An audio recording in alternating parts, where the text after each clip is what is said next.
विद्यार्थियों, आप सबको मकर संक्रांति की हार्दिक शुभकामनाएं। हम लोग मॉडल सेट के लघु उत्तरीय प्रश्नों को हल कर रहे हैं और उसी कड़ी में आज अंतिम पड़ाव पर हैं लघु उत्तरीय प्रश्नों को लेकर के। इसके पूर्व जितने भी प्रश्न आपको बताए गए हैं, उम्मीद है कि आप उससे अच्छा लाभ प्राप्त किए होंगे और आगे भी उसी तरह से आप उस लाभ को अवश्य प्राप्त करते रहेंगे। मेरा पूरा सहयोग आप लोगों के साथ है। आपके पास यदि कोई समस्या हो मैथमेटिक्स से संबंधित, आपके पाठ्यक्रम से, विषय वस्तु से संबंधित, आप अपने प्रश्नों को अवश्य लिख करके भेज सकते हैं। आइए देखते हैं क्वेश्चन नंबर 24। अंग्रेजी वर्णमाला का एक अक्षर यदि चुना जाता है, इसके स्वर अक्षर होने की प्रायिकता क्या है? अंग्रेजी वर्णमाला में कितने अक्षर होते हैं सबको मालूम है, 26 लेटर्स। अंग्रेजी वर्णमाला के कुछ टोटल अक्षरों की संख्या, total numbers of letter in English alphabet is 26। और उसके स्वर होने की, स्वर अक्षर वॉवेल होने की प्रायिकता क्या है? तो वॉवेल की संख्या 5 होती है। तो प्रायिकता निकालना है, प्रोबेबिलिटी, सॉल्यूशन इसका लिखना पड़ेगा।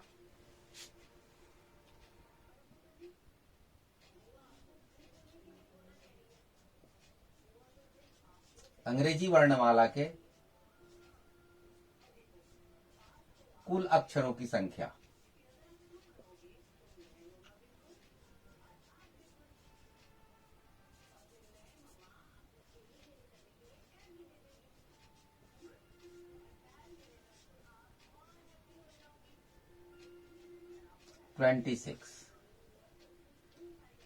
स्वरों की संख्या या स्वर अक्षरों की संख्या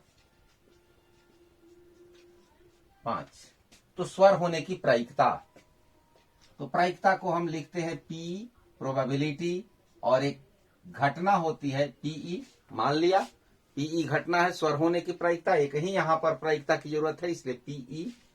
तो पीई का सीधा फॉर्मूला होता है, एक छोटा सा साधारण सूत्र होता है, अनुकूल परिणाम बटा में कुल परिणाम। अनुकूल जो वांछित है, जो प्रश्न में पूछ रहा है, तो यहां पर स्वर अक्षर ये अनुकूल है और कुल हुआ अंग्रेजी वर्णमाला का टोटल अक्षर। तो अनुकूल परिणाम बटा में कुल परिणाम, ये हर जगह काम करता है।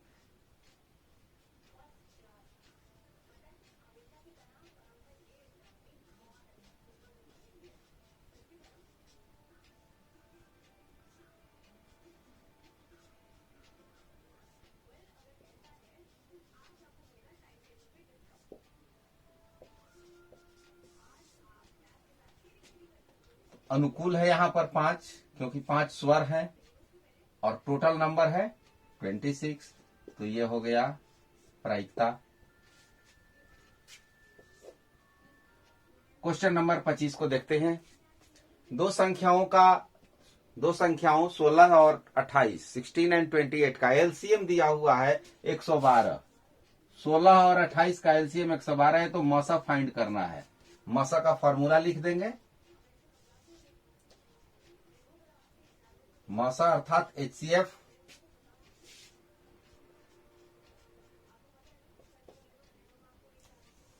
दोनों संख्याओं का गुणनफल,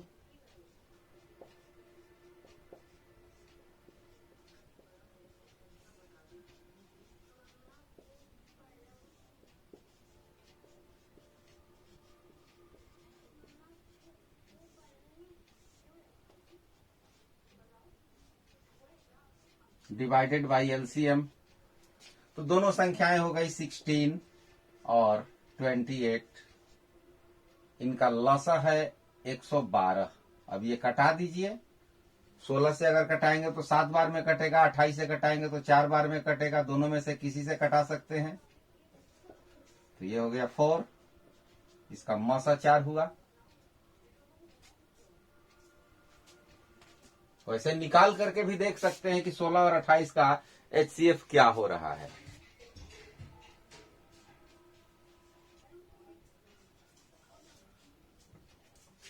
तीस बल्बों के समूह में 5 बल्ब खराब हैं। टोटल बल्बों की संख्या, अब यही इसी आधार पर हम बनाएंगे। कुल बल्बों की संख्या कितनी है? तो कुल बल्बों की संख्या हो गई 30 और खराब बल्बों की संख्या 5।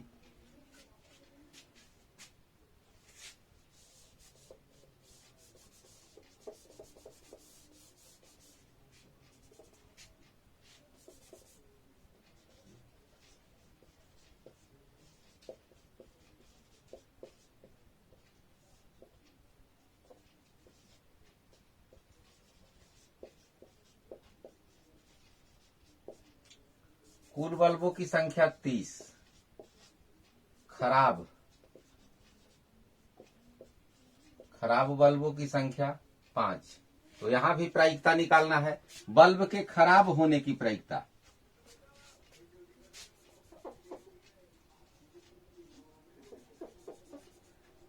घटा देंगे 1/6।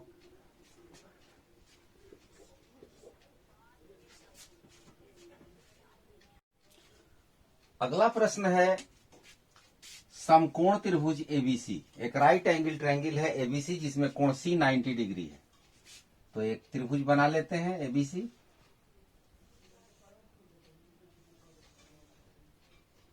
और सी 90 डिग्री। ए और बी कहीं लिख सकते हैं, यहां भी ए लिख सकते हैं, यहां भी लिख सकते हैं। सीडी लंब एबी, सी से एक लंब डाला गया है।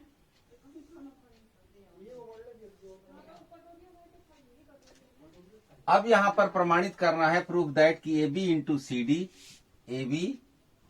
CD is equal to BC into AC, इसको प्रमाणित करना है।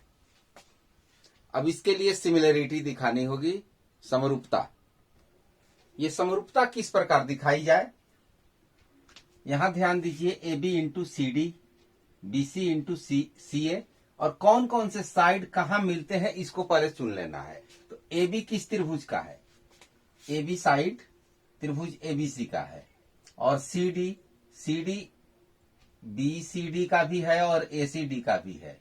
साथ ही साथ BC, तो BC त्रिभुज ABC का भी है और इसका है, और AC ABC का और त्रिभुज ACD का। तो ABC तो लेना ही है, एक बार त्रिभुज ABC ले लीजिए और इन दोनों में से कोई एक जो आपकी इच्छा उसको ले लीजिए। त्रिभुज ABC और त्रिभुज ACD ले लेते हैं।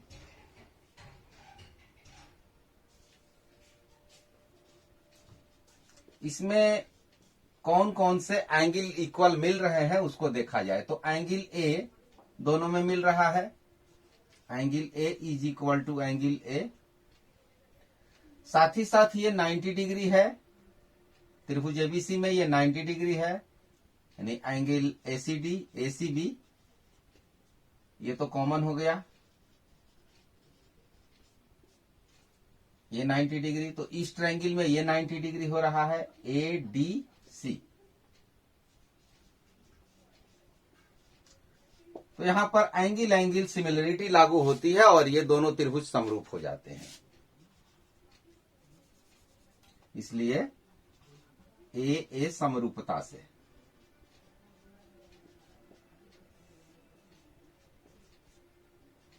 त्रिभुज ABC सिमिलर त्रिभुज ACD। अब एंगल A के इक्वल है, तो इस एंगल के सामने की भुजा इस त्रिभुज में कौन होगी, इसकी सम्मुख भुजा ये होगी, अपोजिट साइड। A का अपोजिट साइड होगा BC, तो BC, और इस ट्रायंगल में इसका अपोजिट साइड होगा CD। तो दोनों का ये रेशियो ले लिया, पहले त्रिभुज की संगत भुजा, दूसरे त्रिभुज की उस संगत भुजा, पहले त्रिभुज की एक भुजा और दूसरे त्रिभुज की संगत भुजा। अब यहां पर 90 डिग्री वाले एंगल में आ जाते हैं। तो ACB ये 90 डिग्री है, तो इसका अपोजिट साइड होगा AB, और यहां पर ये 90 डिग्री है, तो इसका अपोजिट साइड AC, या इसको CA लिख सकते हैं। अब यहां हम क्रॉस मल्टीप्लीकेशन करेंगे तो ये लाइन हमें मिल जाएगा, AB इंटू CD और BC इंटू CA।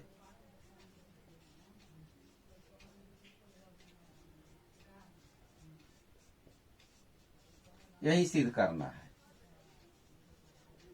यदि त्रिभुज एबीसी और एसीडी के स्थान पर, एसीडी के स्थान पर यदि बीसीडी लीजिएगा तब भी इतना ही आएगा। आप प्रयास करके देख सकते हैं।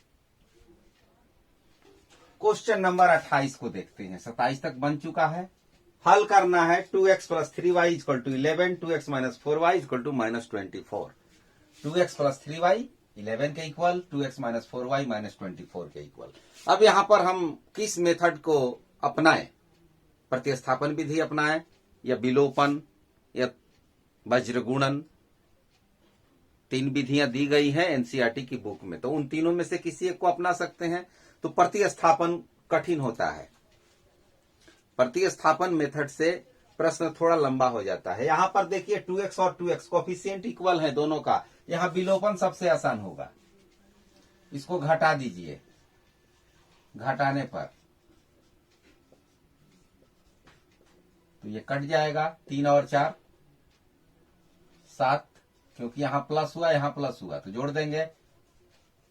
यहां 11 और 24 प्लस हुआ तो 35, तो y की वैल्यू 5 हो गई। 35 by 7 that is equal to 5। अब y का मान 5 किसी समीकरण में रख करके निकाल सकते हैं। अब यहां ये हो गया विलोपन। अब यहां प्रतिस्थापन हो रहा है। y बराबर 5 समीकरण 1 में रखने पर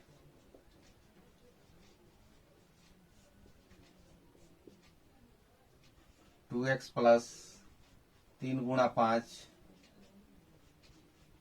2x plus 15, 2x 11 minus 15, 2x minus 4, x minus 2।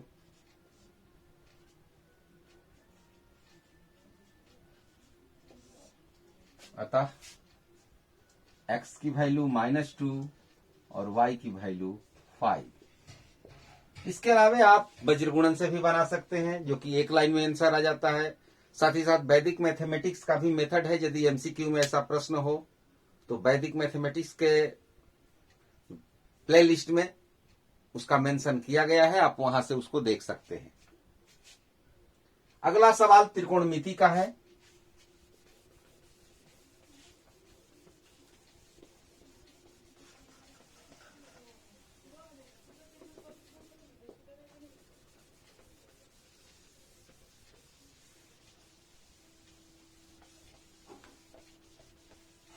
सिद्ध करना है identity 1 plus cos A by 1 minus cos A is equal to cos A के plus cot A.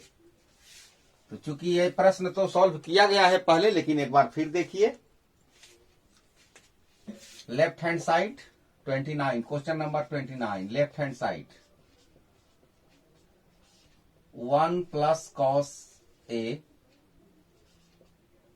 1 minus cos A. जहां भी इस तरह के प्रश्न होते हैं नीचे वाले के उल्टे चिन्ह से, उसको कंजुगेट कहा जाता है, संयुग्मी कहा जाता है। तो इसका कंजुगेट होगा 1 प्लस कॉस ए। अंश और हर में मल्टीप्लीकेशन, गुणा करते हैं। ऊपर का जब मल्टीप्लीकेशन करेंगे तो दोनों समान पद है, स्क्वायर हो जाएगा 1 प्लस कॉस ए होल स्क्वायर। और नीचे का जब गुणा करेंगे तो होगा 1 माइनस कॉस स्क्वायर ए।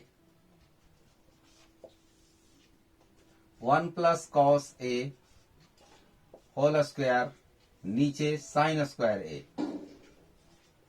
यहां भी स्क्वायर, यहां भी स्क्वायर, अंडर रूट, तो ये सब हट जाएंगे। यदि इसका वर्गमूल लेंगे तो 1 प्लस कॉस ए, इसका वर्गमूल लेंगे स्क्वायर रूट लेंगे तो साइन ए। ये रूट और स्क्वायर दोनों हट जाएंगे, कैंसिल हो जाएंगे। अब यहां डिवीजन लाइन होगा 1 by sine A plus cos A by sine A. Identity use करेंगे, ये हो जाएगा कॉसेक और ये हो गया cot. That is equal to right hand side. Proved. Question number 29 complete. अब इसको देख लीजिए, जैसा कि ये बना है, ये बना है, उसी तरह ये भी बनेगा। 52 पत्तों की ताश की गड्डी है। ताश में 52 पत्ते होते हैं और उसमें लाल रंग के बादशाह, लाल रंग के 2 बादशाह होंगे। इतने में ही समझ लीजिए, लिख देंगे। ताश के कुल पत्तों की संख्या बराबर 52, लाल बादशाह की संख्या 2, इसलिए लाल बादशाह होने की प्रायिकता PE। कुल परिणाम 52 है, अनुकूल परिणाम 2 है, अनुकूल परिणाम बटा में कुल परिणाम, और इसको कटा देंगे तो 1/26। तो इस तरह से शॉर्ट आंसर टाइप क्वेश्चंस को हमने कंप्लीट किया है। आप इसका पूरा पूरा लाभ उठाइए और आगे अगले क्लास में लॉन्ग आंसर टाइप क्वेश्चन, दीर्घ उत्तरीय प्रश्नों को हम देखेंगे। Thank you, best of luck.